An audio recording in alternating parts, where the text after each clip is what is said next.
Hello bachcho, welcome in Charak Medical and NCERT classes. This is your chemistry teacher. Today we will discuss question number 1 from the chapter solution. तो class 12 का पहला chapter है solution और उसका question number 1 है NCERT exercise का, तो वो हम देखते हैं. Define the term solution. तो भाई सॉल्यूशन के बारे में बताना है. How many type of solution are form, कितने टाइप के सॉल्यूशन बनते हैं. Right briefly about the each type with an example. ठीक है, तो इससे रिलेटेड कभी कभी क्वेश्चन आ जाता है नीट वगैरह में भी. तो आपको पता ही है सॉल्यूशन क्या है. सॉल्यूशन होते हैं होमोजीनियस मिक्सचर, मतलब अच्छे से डिसॉल्व हो गया है. एक होता है होमोजीनियस, एक होता है हेट्रोजीनियस. जैसे मान लो ये कि ये है पानी. ठीक है, पानी में आपने डाली चीनी, शुगर डाली, तो ये जो सॉल्यूशन बनेगा ये बनेगा होमोजीनियस. ठीक है, अच्छे से प्रॉपर घुल गया, कोई दिक्कत नहीं. एक दूसरा बीकर है, उसमें है पानी और उसमें आपने क्या डाला, रेत, एंड सैंड. तो सैंड डाली तो क्या हो जाएगा, वो डिजोल्व हो जाएगी क्या, टूट जाएगी क्या, सैंड घुल जाएगी क्या, कुछ नहीं होगा, वो यहीं पे कोने में पड़ी रह जाएगी. तो वो बनता है हेट्रोजीनियस. तो देख लो जरा, there are 3 type of solution. तो सॉल्यूशन कितने टाइप के होते हैं, 3 टाइप के हैं. तो पहला है गैसियस सॉल्यूशन. तो गैसियस सॉल्यूशन का मतलब क्या है, देखो जो भी सॉल्यूशन होगा ना, तो आपको याद रखना है उसमें जो सॉल्वेंट फेज होगी वो वही होगी जो वो नाम होगा. जैसे गैसियस सॉल्यूशन है तो सॉल्वेंट फेज कौन सी होगी, गैसियस. और दूसरा क्या है, लिक्विड सॉल्यूशन है तो सॉल्वेंट फेज क्या होगी, लिक्विड होगी. तो गैसियस सॉल्यूशन देख लो, the solution in which the solvent is gas, मैंने बताया ही, is called gaseous solution. In these solution the solute में भी लिक्विड. तो सॉल्यूट जो है मतलब कि ये सॉल्वेंट है, ये है सॉल्वेंट.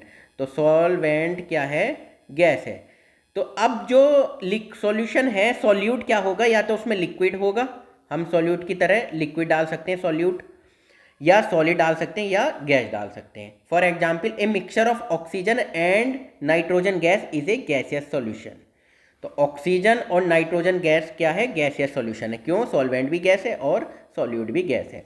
दूसरा टाइप है लिक्विड सॉल्यूशन. तो लिक्विड सॉल्यूशन मतलब the solution in which the solvent is liquid. मैंने बताई कि सॉल्वेंट की जो फेज है वही उसका नाम हो जाए. Solvent is liquid is known as liquid solution. Solute in the solution में बी गैस. तो सॉल्यूट जो है मतलब एक ये है, ये है ये है लिक्विड फेज में, तो हमने बोल दिया लिक्विड सॉल्यूशन.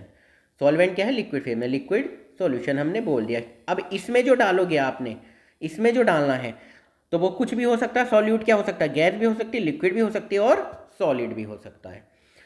जैसे एग्जाम्पल समझ लो जरा. For example A solution of ethanol in water in solution. तो पता ही है आपको, जब आप एथेनॉल में वाटर मतलब आप नहीं, जो भी करता है, पानी मिला, पानी है लिक्विड फेज, उसमें क्या मिला रहे हैं, एथेनॉल मिला रहे हैं, C2H5OH. तो लिक्विड में लिक्विड मिला रहे हैं, ये क्या हो गया, लिक्विड सॉल्यूशन का एग्जाम्पल एक एक दिया हुआ है. ठीक है, सॉलिड सॉल्यूशन देख लो, the solution in which the solvent is solid. तो भाई ये थोड़ा सा इंपॉर्टेंट है, ये याद कर लेना, थोड़ा सा आया हुआ है, ये प्रीवियस ईयर क्वेश्चन है. The solution in which the solvent is solid. तो सॉल्वेंट क्या है, जो ज़्यादा मात्रा में होता है वो होता है ना सॉल्वेंट. तो जनरली हम यही बोलते हैं सॉल्वेंट क्या है, वो सॉलिड है, is known as solid solution.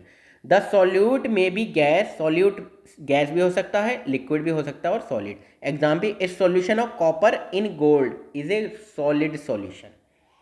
ठीक है, तो सॉलिड फेज है कॉपर इन गोल्ड.